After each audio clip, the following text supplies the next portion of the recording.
Mikili Live. Merci mingi Bandeko Balandi, puis joyeux Noël, bonne année, na binonyon suboko talabiso à travers le monde sur www.congomikililive.com. Ndenge tozala kaka kobetara masolo ya mboka Congo, toye kobeta peli solo.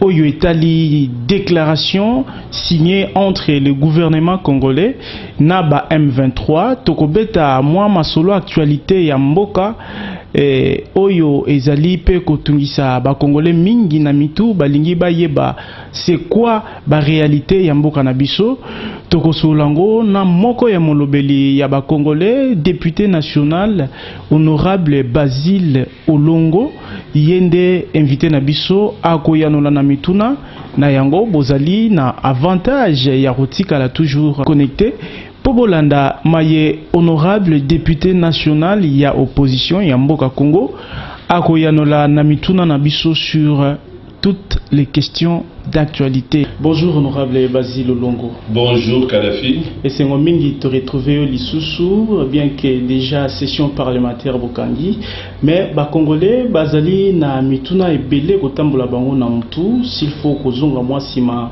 na ba accord topé déclaration to bengi yango déclaration parce que mon accord est indima makité oyo gouvernement est signé na ba M23 yo étant député national d'ailleurs le mieux élu ya Kinshasa topé ya RDC Mobimba et on analyser ba déclaration wana ndenge nini. Ok, merci beaucoup. Juste moi, mon par rapport à la présentation, mon itango Tolobaka Tozongela Keloko wana député les mieux élus, il y a Congo, ils allaient peut-être pour la orgueillité, ils allaient pour la confiance aux Congolais, Bazalaki Lango envers Bisso, na routine de Bisso. Pambate, tous en kati na hémicycle. Na batu mususu oyo baponama te batu bazalaki nommé par Ngoyi Mulunda avant de ayebika azwaki te mais toza na kati wana yango na tulukaka de temps en temps ntango bosalaka bokeseni wana ezali mpo bato bayebaka no moto ozoloba na ye ezali oyo mpenza aponama na population et puis azwa bilembo koleka badepute nyonso ya Congo mobimba. Donc, on a des précisions tout pour tous les gars. Pourquoi les journalistes ils pour comprendre Tina et la présentation. Sur signature, il y a déclaration parce que qui mot accordé. Na édition que bandeko ya gouvernement ou ya Kinshasa na bandeko na Kampala bazali ko s'embrouiller na ndenge et c'est que les Baïba pour la Nabiso Baïba Keno, ils allaient eloko moko. Gouvernement à Kinshasa, M23, Bazali eloko moko. Nandini gouvernement à Kinshasa et que la Kampala Kolobete, Baké ko discuter na M23 sur le non-respect aux Zanga, Kotosa, Bakor, Oyo, gouvernement est signé qui n'a CNDP. Vous en avez très bien. Gouvernement Kinshasa est signé accord na CNDP. Mais baké na Kampala pour discuter na M23 pour nini M23 azuma nuki pour être gouvernement a aussi makamba signé qui na CNDP. Pourquoi gouvernement na CNDP basololité? C'est pour vous dire que non CNDP na M23 ils allaient eloko moko. M23, ils allaient branche armée, il y a CNDP. Et CNDP, Tinamo et Alelo, ils allaient partir à majorité présidentielle. Vous comprenez? C'est pourquoi nous avons dit ils allaient eloko moko. Pour la Ndaki de Kabila Koluba, et à solo, Bakendeki, pour évaluer. Pour évaluer, Bakor, ou Basigné qui n'a CNDP, pour écouter le M23 par rapport à la revendication de Bango où il y a accord au gouvernement et signé qui n'a CNDP. Ils allaient conforter, d'autres allaient pour la solo M23. Na CNDP, ils allaient le convoquer. D'ailleurs, les bandes qui sont CNDP, après M23, c'est-à-dire branche armée, il y a CNDP. CNDP, ils allaient partir à majorité présidentielle, ils allaient et l'Okomoko. Alors, les faits. Donc, le quoi basé le Okomoko, pour la déclaration ou accord, c'est une façon de nous embrouiller, de nous distraire. Vous comprenez? Mais le lobby que c'est une déclaration. Ok, d'accord. La déclaration signée séparément, mais les contenus à la déclaration, elle est grave. C'est quoi le contenu? Il y a un petit peuple pas aligné à sa télé. Nalingi nazwa ba élément moko muke oyo eshuka ki esprit nanga. Balobi to boye ko signer accord parce que M23 ezali force négative.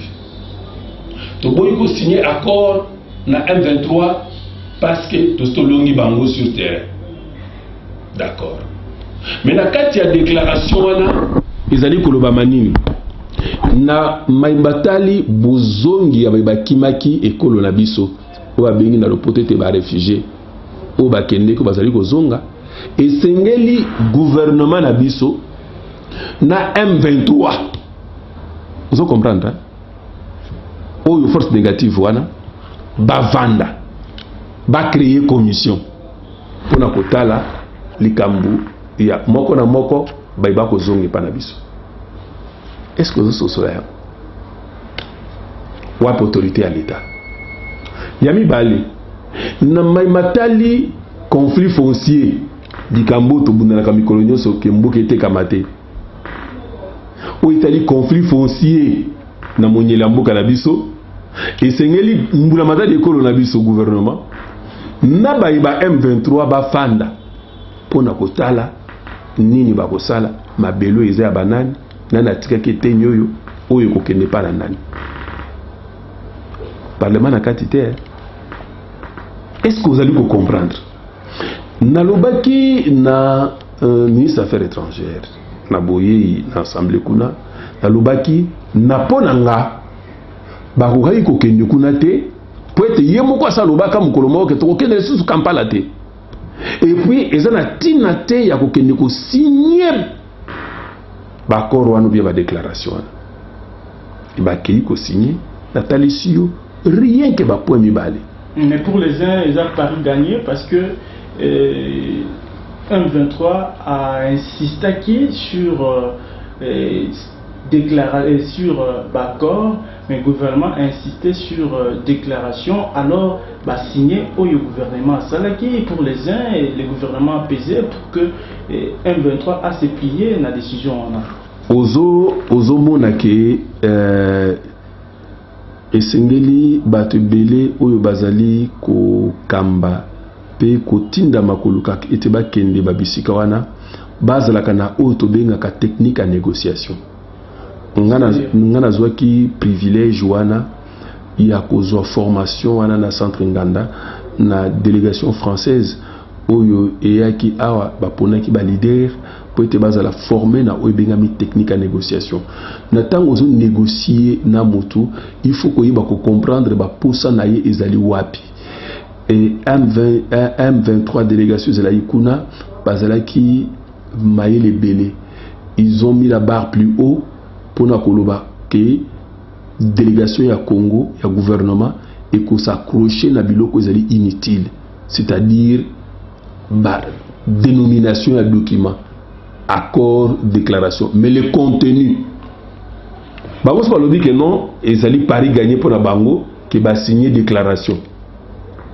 Mais ils allaient Paris gagner pour les M23 pour le contenu. L'obéissance le fort na lukela yo di mobimala on appelle ça yo. Congolais émis de bon cœur. Après que tanga document a deux fois té andima et puis naza ko regretter ne bazo tam sango partout ko tra site gouvernement otanga hein ni oyo le contenu ya déclaration na ningezali ba tunyo so wana oyo kuna ya M23 ba kozonga awa na mboka pona ko sala oyo ba ko yuko sala. Vous comprendre? L'insertion sociale. Pour la plupart, ce sont des Ougandais et des Rwandais. Vous comprenez comment nous avons sous occupation chaque fois? Il y a comme là, ils sont Rwandais pour côté Bango. Donc, Bango va Paris gagner parce que déclaration. Mais pour les autres, ils vont jubiler parce que Bango. Ils ont mordu na contenu au Bango Bazala pour ça. Jour où le ministre des Affaires étrangères a l'équipe dans le Parlement, nous avons félicité collègue dans la majorité, Boris, ancien membre du bureau et le mandataire passé. Il est de la majorité. Boris Mboukou.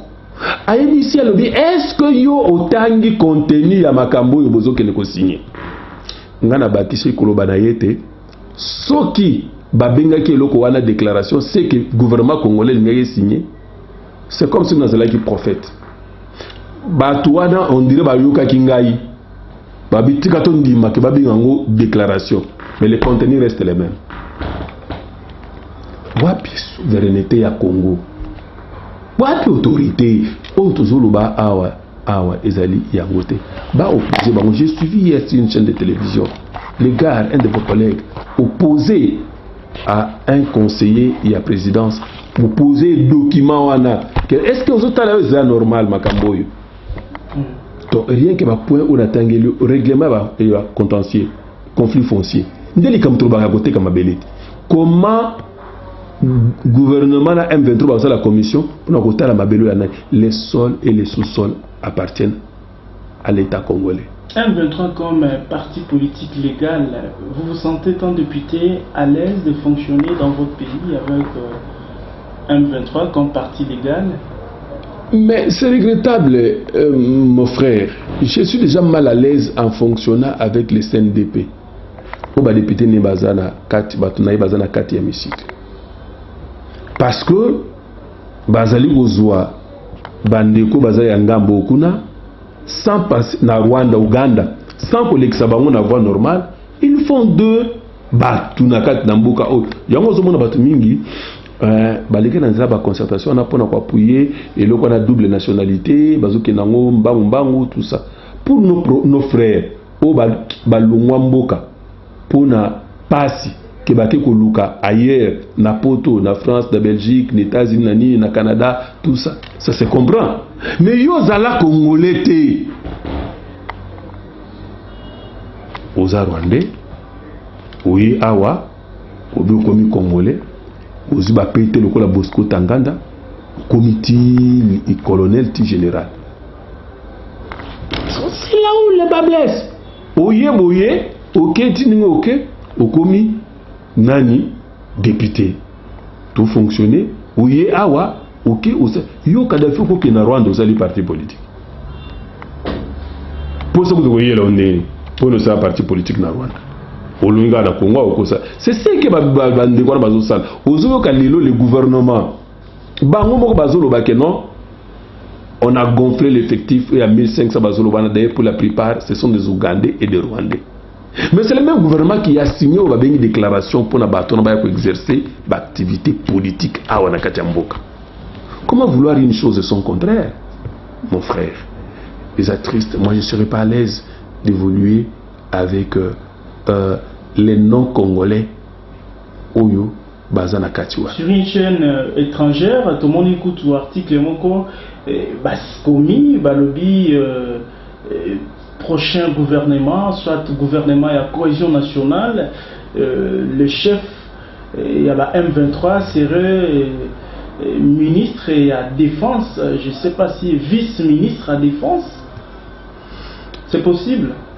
Oui, spéculation. Non, ça ne m'étonnerait pas. Parce que ça fait plus d'un mois depuis que ça a été annoncé que Bazosa le gouvernement est à cohésion. Est-ce que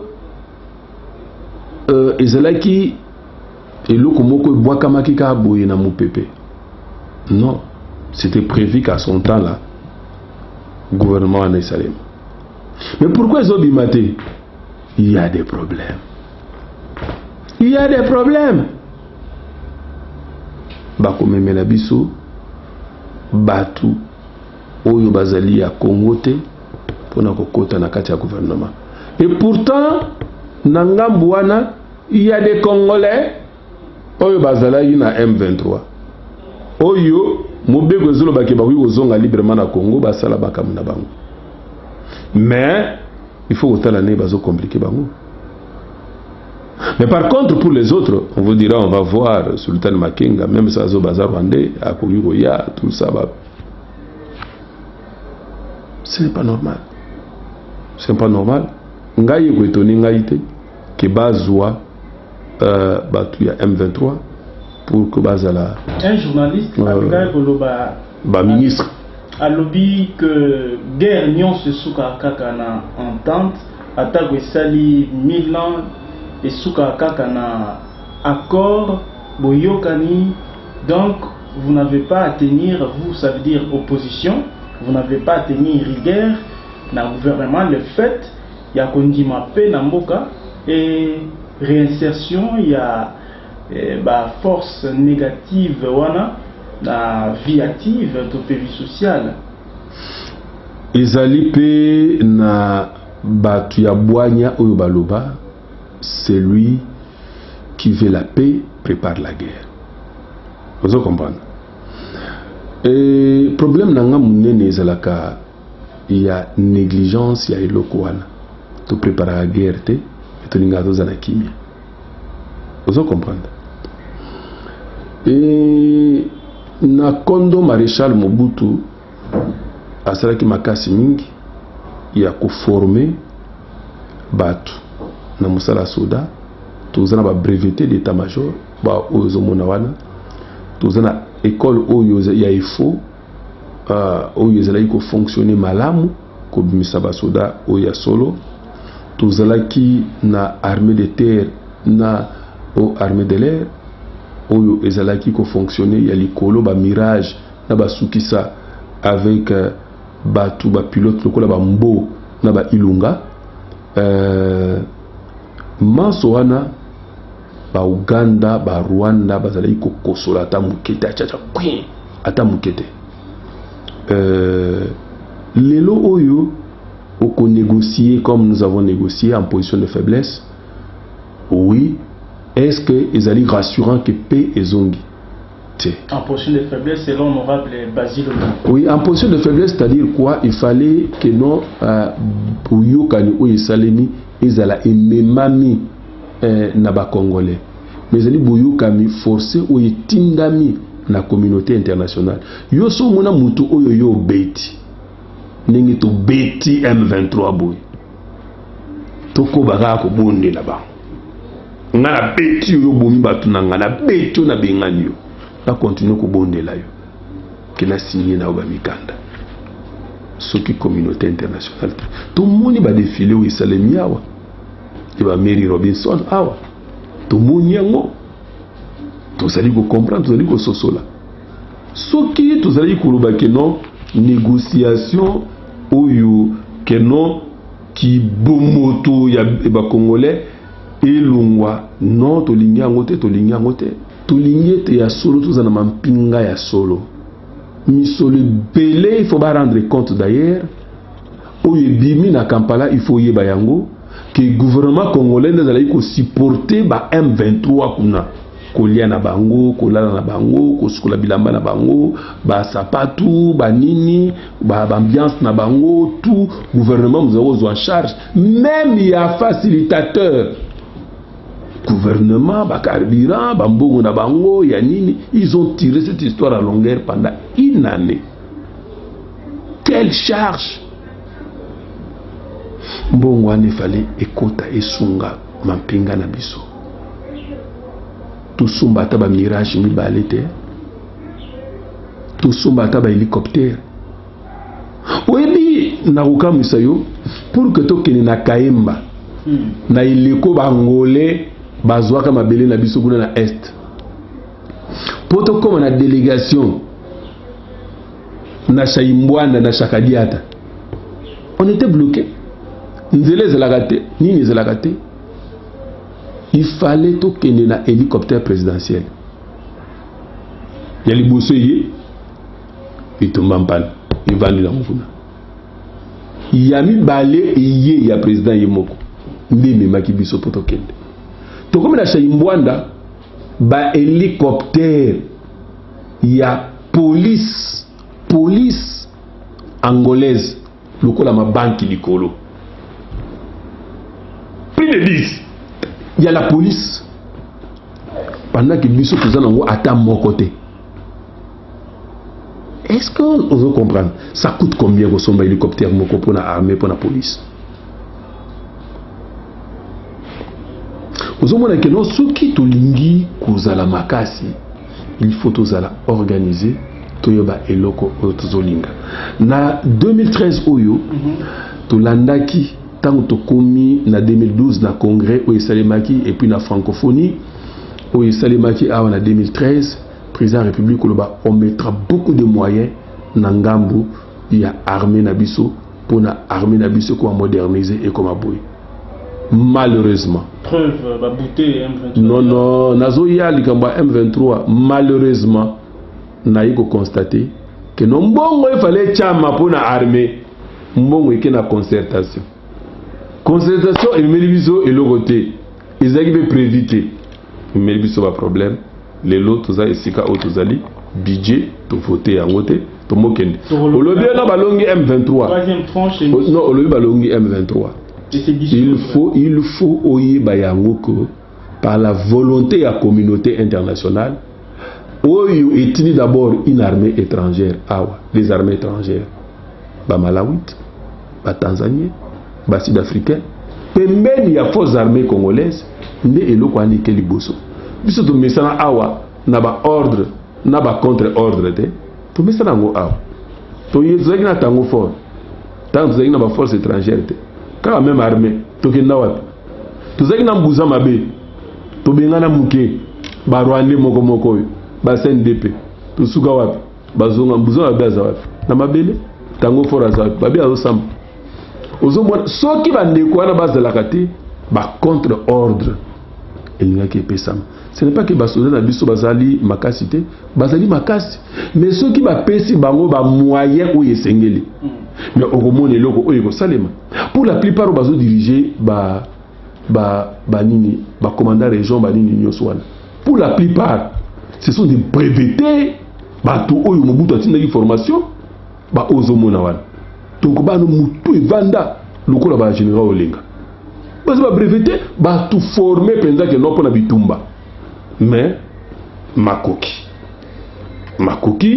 olia kopesa bango bazopesa bango te. Deuxième tranche émission na biso ezali que ba suppléant ya ba député na ba oyo bazali na prison ba mususu ba invalidaki bango par exemple Diomi Ndongala Fidel Babala ou auti okende CPI pour na reciter que bango mais bazali bongo ebele oyo ba réhabilité ba valider terme yango wana ba valider bango comme ba député effectif net bino nyonso mais to constater que Roger Lumbala lié azui Cyprien na yete pour remplacer la place na ye. Comment est-ce qu'on justifie yango na public population oyo ba pona bino bozala balobeli na bango et bino nde bato bo trancher yango. Na bisote ezali bureau ya assemblée mutu e trancher mabe ozo comprendre musala wana esalami mabe makasi e mboka tokotambusa yango ndenge wana te.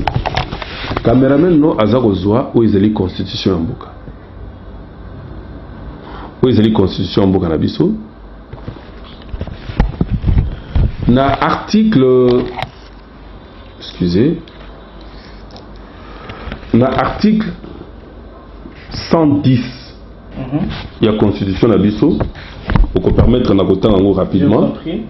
Article 110 modifié par l'article 1er de la loi numéro 11/002 du 20 janvier 2011 portant révision de certains articles de la Constitution de la République démocratique du Congo. Les mandats des députés nationaux ou des sénateurs prend fin par 1. Expiration de la législature.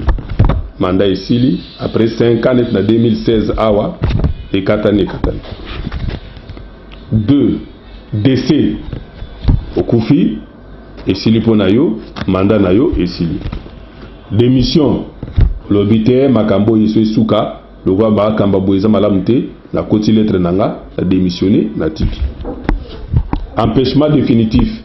Nengi Tuzumu na Bandeko Moko Bazaliwana, donc, Akenda ne soin, azozonga te mukoloba pe ezali sous te et lolemo ekomi libanda asali avesi ya makasi wakotanga kombo na ezali te donc empêche mwana arozonga te donc aza empêché mandat na yepe et ozala et suki wana incapacité permanente na kanisi na uti ko évoquer siko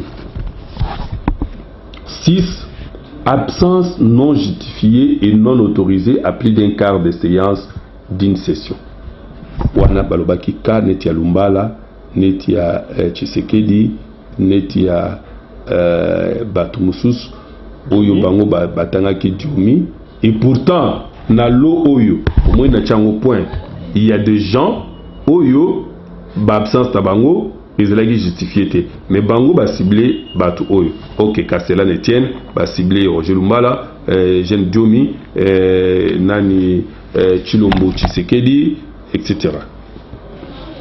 Donc à faut perdre le mandat naïe. Ok. 7 exclusion prévue par la loi électorale. Donc au remplacer ma condition malamu te ndenge loi eza koloba ba oui ko exclure. 8 condamnation irrévocable à une peine de servitude pénale principale pour infraction intentionnelle. Ils en ont ba député à majorité, ba côté na prison, ba purger peine na kata prison, condamné par la Cour suprême, frappé par l'article 8. Et ba lobeli makamuna bango kunate. Et pourtant la loi dit il perd son mandat. Oyo ba lobeli yangote. Buyoki yango to atate. Même tant que ba il fait même pas allusion à ça. Mais il est là, il a purgé à Bakoti prison, condamné pour infraction intentionnelle, viol. Suppléant à Bangote, Balobeli à Moté, parce qu'ils appartiennent à la majorité. Et c'est comme ça qu'on doit diriger les gens. 9. Acceptation d'une fonction incompatible avec les mandats de député ou de sénateur. Kaba gouverneur, Alex Kandé, Jacques Mbadou, le collègue Jean-Pierre qui est allé à la CENI. Voilà ma condition Oyomoto azali ko perdre mandat naïe. Alors naka oyo bazali ko remplacer bango na ba suppléant na bango na boy kotangela yo nyonso ninge ezali ko kende. Soki député a perdre mandat naïe automatiquement premier suppléant naïe muto azali ko remplacer oyo tel que c'était prévu na cas d'espèce quand bien même va présenter 9 personnes où il y a 10 députés va présenter 9 moko wana ba bombier s'agissant de non tanga kombo na ya wate bango ba yeboza kota recherche oyeba député en majorité au prison donc batangi était pour na tanga mukolo na l'assemblée nazo tangi la président ba kombo ya batu oyo bayaka te asiliki nga nazo tanga nazo sala bien te nga boy na boy ozomona mais c'est une population aye bakayango ozomona injustice ningi zali ko salem accumulation ba injustice ba frustration ndi ezomi mabatu na makamususu ya botombuki accumulation ba frustration nde mimba tunisien ki ba benga na président na bango likolo mwana makaso nde eza ko sala ba désordre lelo na Égypte accumulation ba frustration ozomona batu oyo ba perdre le mandat na bango automatiquement la loi dit baza ko remplacer bango na ba suppléant na bango chose faite Lumbala a perdre le mandat na ye mais suppléant na ye azana problème nini tant on a perdre le mandat na ye qui ne sait pas que nos présidents d'assemblée a yebi sika signé zali ba il a des services au ba yebi que non Lumbala azala qui élit sur la liste 7. Est-ce que pour ça il faudrait que Biro Loba non bisoto se retirer pour vérifier si réellement est-ce qu'il n'a pas de service? Regardez comment ça fonctionne. Est-ce Bino vous regrettez en haut? Mais oui, il a regretté parce que c'est un recul, il y a démocratie. Ça fait la honte. Les gens nous regardent, les gens sont mon côté awa. Les gens nous regardent, ils disent, oh, venez total et pas battre. Les gens n'ont pas côté là, c'est pas, ils ont qui na chaîne moko ya télévision où l'exhibition na Euronews avant-hier bitumba ndenge ezali koleka na pays oyo ya Europe de l'Est kuna li bazobunda na kati na hémicycle façon ou réaction na biso ndenge ezali babeta ba coup de tête wana bato babeta na makofi boyo et pas na bango. C'est comme ça que ils nous jugent, ils nous regardent. Ça c'est quoi ça? Ozomona, il y a des gens qui nous regardent au bazo quand nous sommes en train d'avancer, bazo quand que tous ça bonobo des macaques. Comment ces gens fonctionnent comme ça? Ozomona, des choses qui sont claires comme l'eau de la source, et on vous voit là en train de faire des choses où ils allaient en côté. Et beaucoup ils se disent est-ce que baza tout bien baza bonobo? Ozomona. Donc espèce animale proche de l'homme. On a fini de douter, mais Nathalie, façon de raisonner, ils ont la malamouté. Alors, violer la constitution de la République. Pourquoi on a besoin de député? Pourquoi tu faut vendre temps où se reproduire ma loi, au moment où tu as appliquer en côté, tu dois respecter en côté. Donc, cette histoire-là, je suis désolé de ce qui s'est passé. J'ai dit, n'a qu'à ma validation. Va valider suppléante ya Lumbala, va valider suppléant ou suppléante ya député ya majorité wana ou azali frappé l'article 110 ya constitution. Voilà, honorable Basile Longo, vous dites que la session parlementaire depuis dimanche, si j'ai bonne mémoire, mais avant ça, Bomeka qui a signé sur un crédit provisoire pour un budget il y a année aux banda 2014 batebele peut acquiser du nom de complaisance ou vous travailler de mèche avec le gouvernement. Il étant député national réaction de Rosani na sujet parce que tout le monde a qui ba réaction notamment il y a des députés ébélés et ça regrettable que biso iloko ya bandeko Basile tous la mis dans le même sac ezo salema pasi mingi et salema pasi mingi que tous la mis dans le même sac ozomona ba collègue mususu et surtout bureau na biso ezo sala musa malamte na biso ma concertation na bokendité et ko perturber fonctionnement calendrier na biso ba yokela ngati ba ke ba concertation eluki makambo oyo eluki ba retard oyo balingo ba solo te et outre ma concertation oyo improvisé to fonctionner normalement te gouvernement payé pe na rapport na bango na retard mais ça peut mal bosso te ba na ngona retard bureau na ba collègue musona ba protéger bango to na telema pour ko telemela yango o te lelo ba ina ngona retard suite il y a ba concertation oyo sali ke babanda kubwaka na sikoyo gouvernement lo ba non assemblée lo ba gouvernement concertation mutememi bango na makambo wana et surtout ba ko pesa résolution au gouvernement za démissionnaire matata komela batu ba ministre na yenyo smikanda mutuma osale loko moko te quand est-ce qu'ils ont eu le temps ya kovanda pour ko tala makambo oyo ozomona ils n'ont pas eu le temps ya kovanda pour ko sala ko bimisa ozomona ndenge zali c'est ça la loi budgétaire yango izali ya et loko ba yebisi yo pour intérêt ya mboka okende kutanga yango pendant 2 jours. Est-ce que vous avez un normal? Pour bazokamboko ndengeni yango moni qui est en retard, mais crédit provisoire est un mécanisme moko constitutionnel. Mais pour permettre mboka de fonctionner malamu te topes bango ndingisa ba collecter pendant 1 mois ou ba collecter montant à atteindre les alliés bien fixés 1/12e il y a aux qui prévu à budget il y a 2013 basta la yango pendant 1 mois et sengeli to zonga na session extraordinaire pour que total la loi oyo topé sa gouvernement koki va travailler mais bazo ça la malamu te et ça les malamu te. Question sous honorable Basile Longo, aspirant gouverneur il y a ville il y a Kinshasa mais aux alliés moko oyo azali ko s'opposer na opération du Kofi oyo batebele bazala ko la ba maman ba papa bilenge bazala ko la na criminalité oyo bakulu na bakoma ko sala na kati ya Kinshasa mais aspirant gouverneur au lieu d'applaudir pour la paix mais yozo piquer sous opération Pourquoi? Opération wana ezali kosalema na ndenge ya mabe. C'est-à-dire ozomona que esengeli police à s'appuyer toujours auprès de la population. Ça. De deux, confiance, il faut zala entre population na ou azo Kambabango. Pourquoi nous balance la gouverneure à Villa Kinshasa? Parce que Kinoa nyonso mutu nyonso avandi na Kinshasa na confiance dans Ndeko Basile. Alingi Ndeko Basile. Ngape na lingi bango. Ozomona.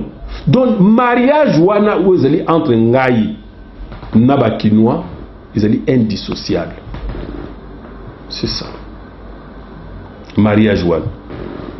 Alors mariage wana nde eloko liboso oyo moboko ekosala ete criminalité wana esila awa na Kinshasa. Mais lelo opération likofi. Policier aza wana pona ko protéger bato na biloko na bango. Tango bato wana bazali kosala bambemba, police wana ezalaki wapi? Police bazo ko memela ye bakuluna. Esengeli ko pese tumbu. Atindi na bazuzi ba libérer bango. Boto opération likofi.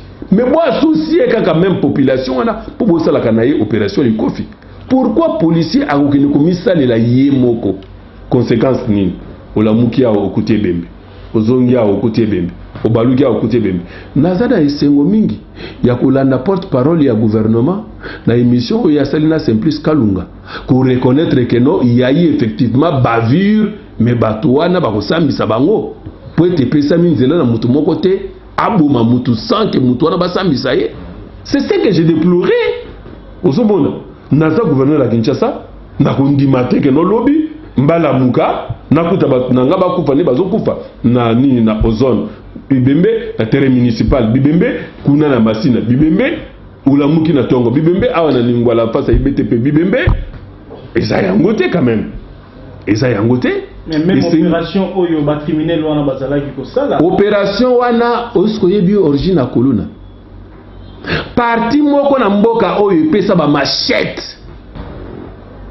babenga force wana force spéciale d'intervention rapide comme autorité morale pe président nango mutu moko munene kati na mboka oyo.